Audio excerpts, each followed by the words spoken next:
কক্সবাজারের Saint Martin ছেড়া দ্বীপের দক্ষিণ পশ্চিম সংলগ্ন সমুদ্র এলাকায় পৃথক দুটি অভিযানে বিপুল পরিমাণ সিমেন্ট ও বার্মিজ লুঙ্গি জব্দ করেছে বাংলাদেশ কোস্টগার্ড।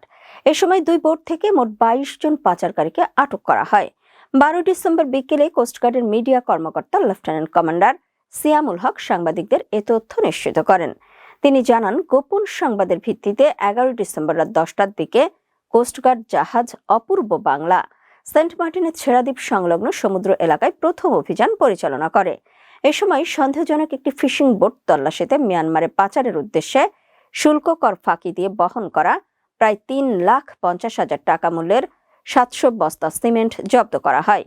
সঙ্গে ১১ জন বাংলাদেশি পাচারকারীকে আটক করে জাহাজে তোলা হয়। অভিযানের ধারাবাহিকতায় একই দিন রাত ১২টার দিকে একই এলাকায় আরেকটি ফিশিং বোট তল্লাশি করা হয়। এ সময় মিয়ানমার থেকে বাংলাদেশে পাচারের উদ্দেশ্যে আনা প্রায় ১২ লাখ টাকা মূল্যের ১,২০০ পিস বার্মিজ লুঙ্গি সহ ১১ জন মিয়ানমার পাচারকারীকে আটক করা হয়। কোস্টগার্ড জানায়, জব্দ করা মালামাল, ব্যবহৃত বোট ও আটক ব্যক্তিদের বিরুদ্ধে পরবর্তী আইনানুগ ব্যবস্থা গ্রহণের প্রক্রিয়া চলছে। লেফটেন্যান্ট কমান্ডার সিয়ামুল হক বলেন, পাচার ও চোরাচালান রোধে কোস্টগার্ড বরাবরের মতো ভবিষ্যতেও এই ধরনের অভিযান অব্যাহত রাখবে।